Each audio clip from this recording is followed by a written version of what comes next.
of your purity and my original purity, your peace and my original peace, your love and my original love. You gently guide me back to myself.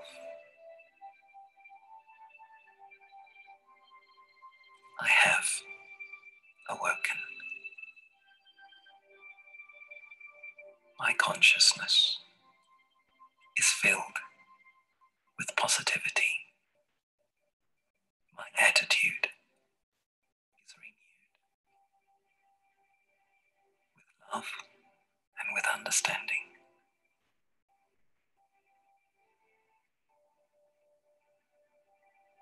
Love and understanding.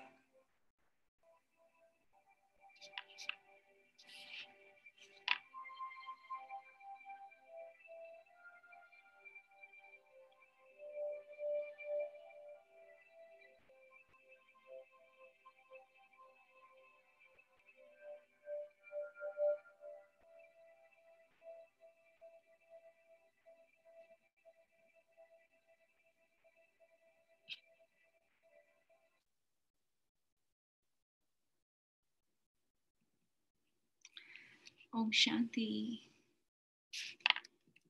Wasn't that beautiful?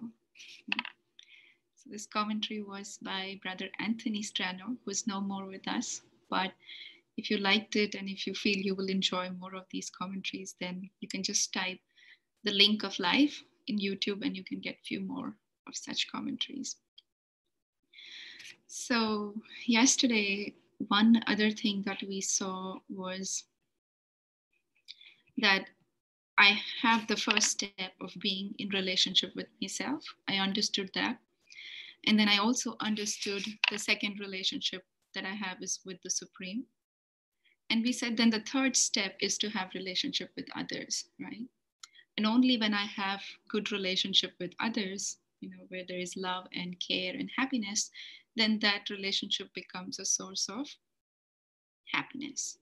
So let's dive deeper into this, like what determines my relationship with others and how they will be, right? And so today we're looking at the philosophy of karma. And karma in and of itself is just translates to meaning action, right? It does not have any meaning other than that. But in some traditions, it is holding a negative connotation because people think that, when they hear karma, it just makes them feel, oh, what did I do? Have I done something bad? But if you really understand, then karma just means an action. Now, that action can be positive or negative, and we'll see that how that happens. But the universal law is that every cause has an effect, right? Whatever you put out comes back to you.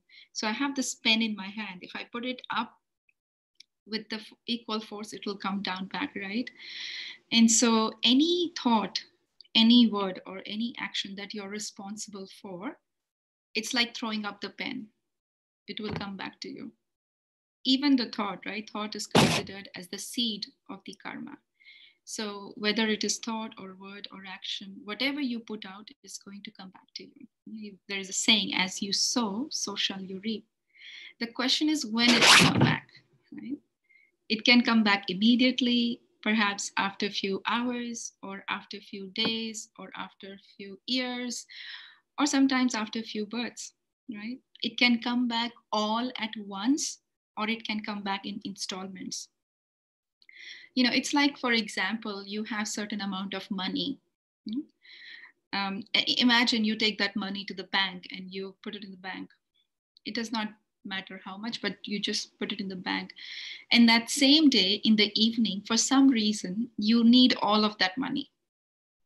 So you go to the bank and you ask for your money, and probably because you've asked for the same day, you will get almost all of it, right? But imagine you did not touch that money on that day and you didn't require it, but now it's been like 2 years or 5 years, right? And after 2 years, when you go to the bank and you remove that money, what will happen? You'll get what you have put, but also you will get interest, right? And then imagine now you didn't touch that money for 25 years. So probably you'll get more than what you expected, right? What you have put, but more than double of what you have. So it's something like that. So if I have done an action today and it comes back to me today itself, then what I have done, only that much might come back. But if I have done something today and it comes back after 2 years, then I will get a little bit more than what I have put out. And similarly, if I did something today, but I don't get any return of that in this birth, perhaps in next birth, then I will get it with a greater interest, right? And so every action that you do, whether it's even in the thoughts, there is an accountability to it. I'm remembering a story actually, and the story is about the Gurukul. In olden days, how there used to be Gurukuls, and young students would go there and they would stay there for like 10, 15 years, right? So there was one such Gurukul, and the Guru here had 4 disciples. And every time after 10, 15 years, the Guru would take a test of these students and his disciples and then decide whether they're ready to go out in the world or not. So this was one such day when the Guru was testing his disciples. So he calls 4 of them and he tells them, gives them 1 pigeon each and tells them that you go to a place where nobody can see you, right? And when you feel that nobody's seeing you, then you kill the pigeon and you come back. So the first disciple goes up high into the mountains, and he's now feeling that nobody's seeing him, so he kills the pigeon, right? The second disciple goes down deep into the oceans, and he feels no one is seeing him, so he kills the pigeon. The third disciple goes into the dark forest, right? And in that darkness, he feels nobody's seeing him, and he kills the pigeon. So now the Guru is meeting all 3 of them, and he asks them, okay, where did you go and how did you do it? All of that. And they're waiting for the 4th disciple, right? The 4th one hasn't returned back yet. And the whole day goes by. There are 2 days, 3 days, 4 days. And after almost 15 days, the disciple returns back. And he comes back with the pigeon. So every other disciple is laughing out at him that, oh, you didn't kill the pigeon, you didn't find the place. And so he apologizes to the Guru and he says, I'm sorry. I could not find a place where I was not seeing myself. Everywhere I went, I was able to see myself. And so I could not kill the pigeon, right? And so what it tells us that, no matter what, if you perform the action, whether somebody knows or not, like for example, what you're thinking right now, I don't know. I mean, none of us knows, right? But only you know. And so those will be recorded, in your soul, and we'll see how that recording happens, right? But there are 2 main kinds of actions. The karma can be divided into positive karma or negative karma, right? And usually the karma that is performed on the basis of soul consciousness is called a positive karma. So the karma which has the underlying foundation is a virtue. If you do something out of love, out of care, out of happiness, that is a positive karma. Usually in soul conscious state, when you perform an action, it's a pure karma, right? And when you perform that same action, can you see here? When you perform the same action under body consciousness, that is because of the vice, right? Because you're jealous, because you're angry, because you're unhappy, then that action becomes a negative karma, in broader sense.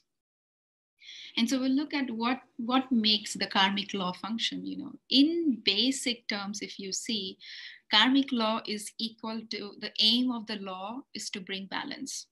Yeah? It's a spiritual law. It's a law that is functioning through each one of our lives. And the aim of the law is to bring balance, right? It's a very silent thread of justice that is moving around through our lives. And the first premise of the law says that I am free. right? Freedom, free will. I have a free will. I have the freedom to then make a choice, right? But sometimes people say, oh, I am a victim of my husband, or I am a victim of my society, I am a victim of my parent, right? But and immediately when you say that I'm a victim, I'm not free. Maybe physically you're not free, physically you have bondages, but internally here, I don't want to give the remote control of my life in somebody's hand. When I say I am a victim of my husband, then immediately what I'm saying, whatever he does is affects me. I don't have control over my life. I don't have freedom to choose what I want to choose, right? But when you tell yourself, no, I am this tiny little star, and as a point of light, I have free will, I have the freedom to choose. And then you can make a choice, right? Whatever you choose doesn't matter, but at that moment you are willing to look at both the choices that you have in front of you. And when you make a choice by yourself, in that free will, then you're able to take total responsibility for that choice, right? I remember when I was studying, my dad used to always say, you have to become an IS officer, you have to become, and I was like, I don't think I see myself like that, and if I fail, then I will blame you, right? I won't be able to take the responsibility of that failure. So let me do what I feel I'm good at, and then I make a choice and I take responsibility for that, right? So when I make the choice, then I am okay to take the responsibility for that. And when I take the responsibility, then I am absolutely fine to face the consequences. If I choose to become a doctor and if I failed at that, then I'm okay. I will be okay to face, even though it's a failure, but I will face it. But if I am not making the choice and somebody else is making a choice on my behalf, then what I will do is I will go into the blame game. You said this, right? Because of you, I did this. And that's why this happened to me, right? It's a very, very common thing to do. You enter into the blame game. And so that's why this is very important that I choose, I make the choices, I take the responsibility, and I face the consequences. Now, there are two other things for the karmic law. One is consequences, but the other is also motive, right? So my deep intention behind that karma matters also. And it's not one or the other, it's both, right? So let's take an example. So for example, you see a beggar on the street, and it's your pure bhavna, your pure intention to help this person. You want him to go and buy a bread for himself so that he can feed himself. So you give him 10 rupees or 100 rupees or whatever it is. Now, your bhavna is very clean, right? Your motive is very pure. But now, if he goes and buys alcohol with that money, right, then it's not just going to damage him, but also his family will suffer. And whatever is the suffering, it will also, a part of it will be accumulated in your account. Even though you did not intend for the beggar to go and buy alcohol or do something wrong with that money, right? But because the consequence of that action was wrong, right, was negative, hence it creates a negative karmic account. Yeah. So we understand now that it is both, right? Motives are important as well as the consequences of that action are important. And in karmic law, ignorance is not an excuse. So you can't say, oh, I didn't know this, I'm so sorry. It's like if there is a law set for something, the law is law, right? In the court, you can't go and say, oh, I didn't know that this was a law, right? So ignorance is not an excuse. So we'll see how this comes into the play in our next slide. But what is most important here now, we'll see how do I make this complex network of karmic accounts, right? So imagine here you are in the center on the stage of this planet Earth. You just took birth and you now have a family. Okay, when you're a little baby, you really don't do much, but as you start growing, you connect with your parents, perhaps few siblings, and close relatives, and there is a small network created here, right? And then when you grow and become adult, you have your job and work, right? So colleagues, you connect with them. And then you have friends, you have your community, right? You have the nature with which you interact all the day, right? Air, water, ether, fire, space, all of those. And then God. So each one of this, when as and how we keep growing, we are creating these subtle threads that run through our life. Of course, we don't see it. It's not physical thread, but these are subtle threads of emotions, right? The deep emotions connected with each of these that I have. And majority of our time goes in sustaining that what I have created, whether it's personally or collectively. If I create something, then I sustain that, right? I try to put my energy, my time into it. And we do this all the time, right? The good thing is now to understand how can I reduce these accounts that I have created, right? And the underlying basic quality that you really need to perform good karma is to have respect and regard for everyone. But before we go further ahead, I would like you to reflect on this question. So here you are. You are the hero actor of your life. Don't think about anybody else now. It's just you, right? You are the hero, and people might come in and go out. Does not matter. Things will come in, go out, but it's you here in the center of the life. And you have now all these connections. Now, in this situation, how does this experience of becoming centered in my life help you practically? Just think about it for a second, that when you see yourself as the main actor, main person, in the center of your life, and you have all these things going around, you can think of what good you have brought to your family and what good your family has brought to you, what good you have brought to your community, what good they have brought to you, right? In this way, perhaps if you have a paper and pen, you can do this exercise, and think, what is it that I have brought to them? And what is it that they have given me, right? And so when you reflect on this question, you also try to understand that how the accounts are being created. And if we understand that, then we realize that, okay, this is who I am. And my first account is really with myself, right? My mind. And the mind, we have already seen in our first session that the mind is the faculty of the soul which creates thoughts, right? Now, if you have a negative value system, right, then you will always have negative thoughts or waste thoughts. So for example, if you believe the more I have, the more I am, or if you think I am always right, or if you think that I belong to this religion, right, then your actions or your thoughts will be according to that, which are very negative, right, which are very body conscious thoughts, right? Greed and ego and attachment, all of these things will come up. And in that state of mind, we always end up over focusing on that which is negative. Instead, if I have a mind which thinks, pure thoughts, clean thoughts, then it allows my thoughts to be slow. It allows the thoughts to be few, and those thoughts will be powerful. And the mind will be stable. The mind will be peaceful.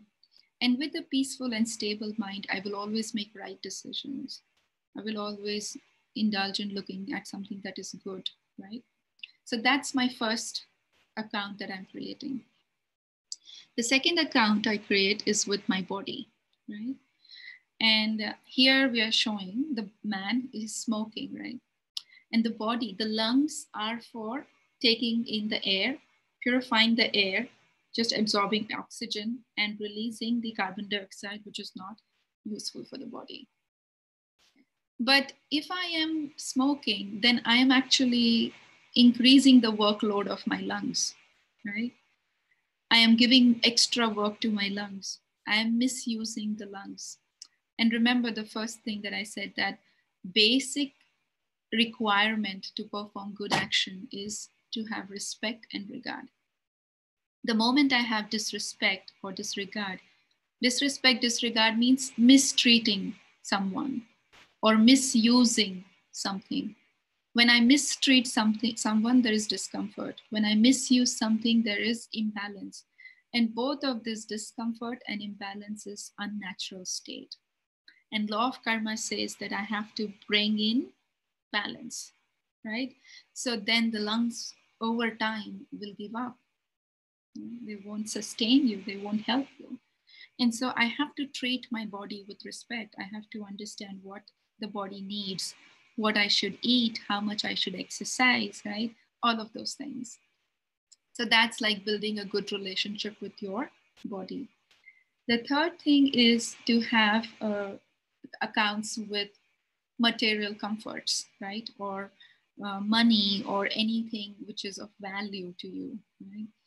And if the money is also has energy to it, right? And the basic principle here is that I use them. If I have facility, why not? I use them, I take benefit of those, I take advantage of that, but I don't become dependent on it, right? So if I have, for example, car, then I use the car, but tomorrow for some reason, if I don't have a car, then I don't make that as an excuse for my not doing something, right? So it's like you don't become dependent on the material comforts. The fourth thing that I have accounts with is relationships, of course, right? Friends, family, community, society, nation, whatever, right? All different kinds of relationships that I have. And again, in relationships, if I share, if I care, then there is happiness, there is love in that relationship. But if I don't care, right, if I don't love, then there is sense of alienation, there is sense of not belonging, there is sense of loneliness, and eventually that there will be breakdown in that relationship, right? If I feel any of these things. But if I share, if I care, if I respect each individual and know that each one has the place in the society, right? Each one has the right to existence, then the relationships become source of happiness, right? And the fifth thing is my relationship with matter or nature, as they say, right? The elements. So I have to check myself, how much do I waste these elements, right? Some people, like, they're brushing and the water is still running through the tap, right? So that's like a very gross example, but you can check, if I'm sitting in one room and the lights of all other rooms are on, then that is like waste, right? And so if I am indulging in physical waste, then I can really understand how much mental waste I must be going into, right? So what is important here is that I use the matter, I use these elements, but then again, I be economical. I don't waste them. And the last one that I have a karmic account with is time, right? The more I value time, time will value me. And when I say time will value me, in the sense that time will give me more chances. I will get more chances. If I need 5 minutes to complete the deadline, then I will get those 5 minutes. So it's like that. Time will support you when in your activities that you're doing, right? So you can actually again reflect on this and try to understand, how are my accounts with my mind? Does my mind support me? Does my body support me? Are my relationships okay? So this is basically like an homework that you can do, right?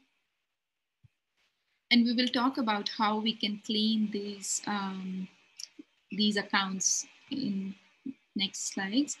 But before that, let's see the one other aspect that I talked in the beginning was that, yes, it can come immediately, or it can come after a few years, or it can come after a few births. And in India, it's very easy for us to believe in reincarnation, right? And what is shown here is that this the soul enters the womb of the mother, right? When the fetus is just formed around 3-4 months, and the soul enters. The situation of birth in and of itself is pre-decided by my sanskars. You know, the soul, the sanskars that are recorded on the soul act like the GPS.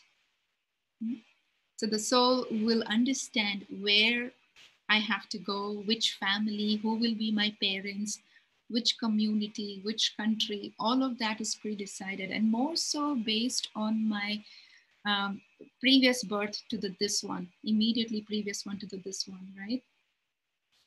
It also, you can say that physically and the genetic constitution definitely comes from my parents, but the religion I will be born into, or the community I will be born into, that is decided by my sanskars, right? And so based on my sanskars, then I go and take birth, and I become a little child, a toddler, teenager, and then adult, and then I become old. And eventually I will leave the body, right? And when I leave the body, I will go and take birth in another womb, right? And what it says here is that the seed of the human being, human body, is the soul, right? And it's like if I plant a mango tree, I am not going to expect almonds out of it, right? A mango seed will give me a mango plant, right? And so a human soul will always take a human body. It's not going to go and take 84 million different species, right? So I'm not going to go and become an elephant or a rat or a dog or a tree, right? Or an insect, none of that. So that's such a good news, right? I'm always going to take birth as a human being. And this actually makes so much sense because, you know, these days you see a little new baby just born. He's not done any action, but he has a hole in the heart. Or there are babies with disformities, right? There are problems. So that explains why. Because the baby carries sanskars from the previous birth, right? And so what this also tells me that the past always dictates the present, and the present dictates the future, right? So I cannot escape the past, right? But the good thing about karmic law is that I can change my present because of the free will that I have. And that's the most empowering aspect of the karmic law, that I can change my present and therefore my future. Right? Therefore, I become the creator of my future. Yes, I did whatever I did in the past, and I cannot change that, but I can change my present, right? There was this man who was observing, who was actually making donations, right? And a wise man passing by looks at him and tells to his disciple that this person must be a wealthy person in his last birth. And because he's making donations in his present birth, he will be wealthy in his future birth, right? So my past is connected to my present, and what I do in the present is connected to my future, right? So then the question comes, okay, I understand now that there is a past and I can change the present, but how can I do this? And so that process is called as purification of the past, right? For example, if somebody says something bad to you, and if you also say bad to them, then it's like an eye for an eye, right? Or tooth for a tooth. And that does not work. So the question is, what works? For the purification of the past, I have to let go. Letting go. And how can I let go? Is through the power of forgiveness and power of love. When I have power of forgiveness and power of love, then it's easy for me to let go. Right? So I don't have to look back. I don't have to play God. I don't have to play a lawyer. I don't need to play God, a judge, right? Just free yourself from all of that, right? And that actually makes so much sense, that when I free myself of all those roles, then I can concentrate. I can work with myself. I can try to forgive. I can try to forget. I can try to send the energy of love, right? So some people will say, but it's not that easy to forgive, right? And so there is this story about baby elephant. I don't know, you must have heard, I think. The baby elephant, usually, when they have to tame the elephant, they always get it when they are babies. So there was this man who buys the baby elephant, and he ties this baby elephant with a very strong chain, right? The baby elephant tries to run away, but he's not able to. And then he tries again after a few days, and he's not able to. And then he tries again, and he's not able to. And eventually he understands that there is no way out from here. I'm going to be here all, I have to settle here. So then after a few years, the baby elephant grows, right? And becomes big, giant elephant. The elephant who can break 10 such chains is now just standing still in that place, right? Why? Because he believes that he cannot break the chain. He doesn't try also, because his past experience that is recorded is telling him that you cannot escape this, right? So that is what we also do. We create these belief systems that I cannot break the chain. Who said so? You are the creator of those chains, and so you can definitely break those chains, right? But I can understand that if the emotions are too strong, then it can be difficult to forgive and to love, right? And that's when God comes in the picture, right? Because I can't do it myself, even though I try. So I need the power of God's energy, God's love, right? And I ask for forgiveness, or I ask, I just claim his right because I'm a child of God. So I take his love, I absorb his powers, and then I'm able to share with other people that same love or that same power, right? And that's what is remembrance all about, right? The more I remember Baba, the more I become, the memory of my original self is activated. And the moment that memory is activated, I realize I am very peaceful. I'm very loving in nature. I'm very sweet. I'm very powerful, right? And then you can work from that space, and you can bring that energy to every other relationship that you have, right? And the second tool to dissolve these karmas are what we call as karma yoga. So you do yoga whilst you're performing karmas. And so that's one big reason why we say that when you meditate, you don't close your eyes. If you do open eye meditation, then you're aware of your surroundings, you're seeing everything, you're listening everything, but your intellect is not there. Your intellect is still connected with God. Right? And so karma yoga means, like, for example, my mom is not here with me, right? She doesn't stay with me. She's in another country. And so, but when I am cooking, I can remember her, right? That this is how my mom taught me to cook. Or when I'm doing certain tasks, I can remember her, right? What it means that my mother doesn't need to be here for me to remember her, right? I can remember her anytime, anywhere, So similarly, now I'm saying redirect this remembrance. So you can remember God anywhere, anytime, even whilst you're cooking or you're driving or you're walking, whatever you're doing, you involve his presence into your life.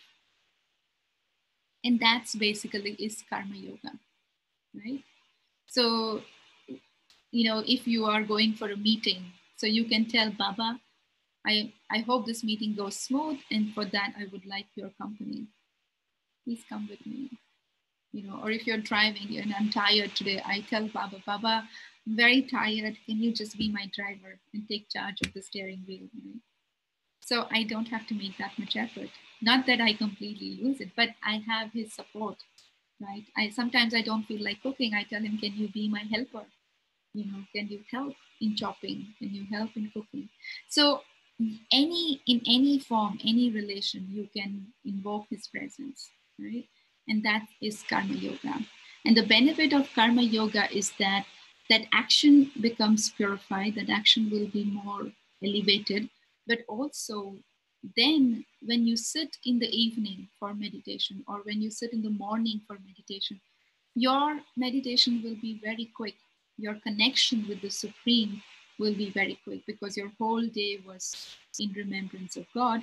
So it is easy for you to sit in remembrance at the end of the day, right? Sometimes we indulge in some negative actions in the day, and then we just go to bed. And that action then comes in our dreams, right? Or there are some consequences sometimes in our dreams that we can see. And next day we wonder, oh, why did I see such a scary dream, right? That's because the whole day was not spent in a proper way, right? So that's how I think we can purify our karmas. And of course, there is hard way. The hard way is called suffering, right? So if you see somebody suffering and somebody in sorrow, constantly saying, why me, why me, why this happened, this shouldn't have happened.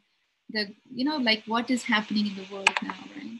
So one other thing about karma is karma can be individual or it can be collective.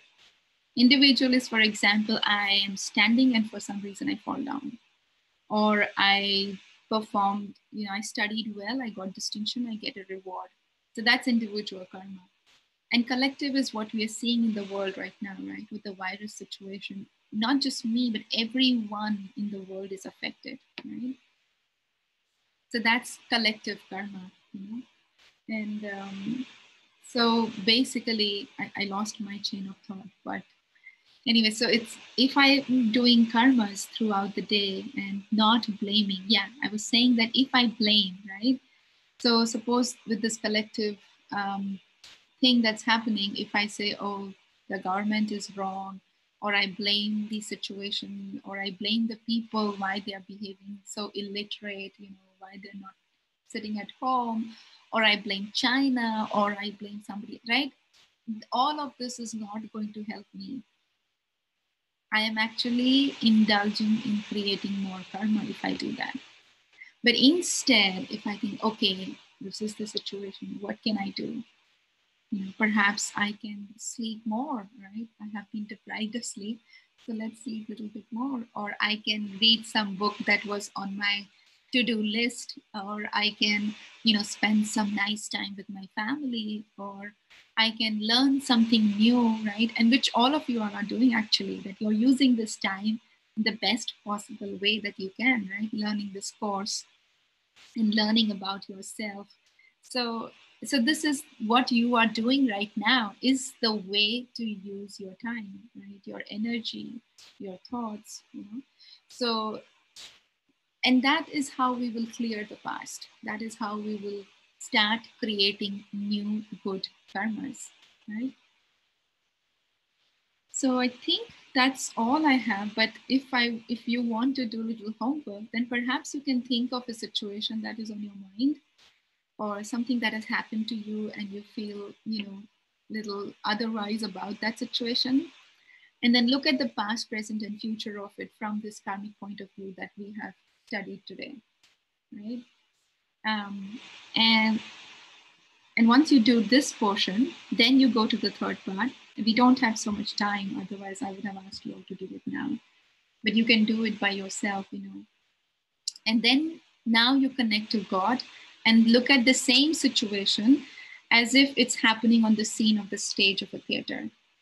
So you go and sit with Baba up there in the soul world, and as a viewer of a movie of your own life, you look at that scene on the stage. on the planet, as if that scene is happening on the planet. And what is your insight, what understanding you get out of it. Try to see it from that perspective as a detached observer, right? Sometimes when I am in the movie, right, I'm not able to see myself. But when I detach myself and step back and look at the movie, then I can understand, okay, this is what's happening. And sometimes when you suppose a movie is going on in the theater and you enter and already half of it is gone, and you just look at that scene and the hero actor is doing something very negative and you say, oh, ye hero acha nahi, I don't know what he's doing, right? But you don't know the portion before the story, right? So what happens when you look at this life? The reincarnation part is basically like a book, where there are many chapters in the book, and perhaps you might be on chapter 8, but there are chapters before that and there will be chapters after that. So similarly, this life is basically like that chapter 8, but there were lives before this life and there will be lives after this life, right? And so when I take the whole of my full picture into consideration, then my perspective about the whole thing changes. The way I look at the situation changes, right? And the understanding of the karmic law is really to help your intellect become broad so that you can comprehend whatever is going on in your life. It's not to beat yourself. Oh, okay, this is my karma. I don't know what I did. No, it's only for your mind to understand, to become quiet, so that the mind does not go into why, what, how. You don't have to always understand why, or what caused this situation. It's okay, I don't understand, I must have done something wrong, but that was out of ignorance. I did not perhaps do it purposefully, or maybe I did purposefully, but now I realize and I ask for sorry. It's that simple, right? And any child, if they go to their parent, right, if they say, mom or dad, I made this mistake, I'm sorry, I broke the glass, what will the parent do?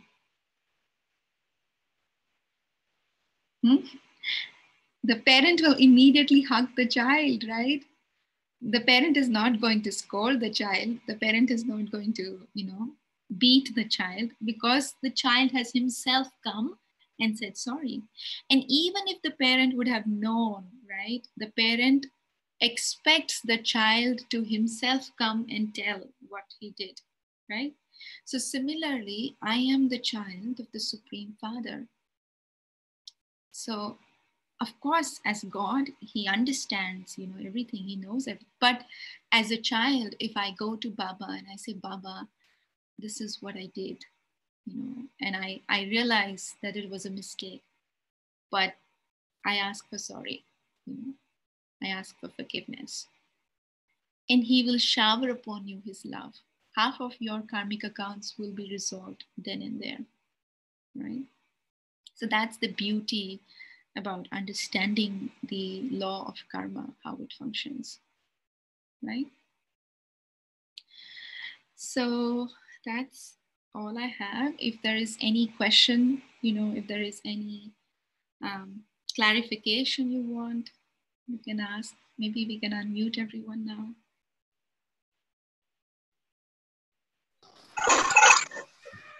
Om Shanti, sister. Sorry, I'm doing that. Om Shanti. Om Shanti, sister. Yes, you want to say something? Yes.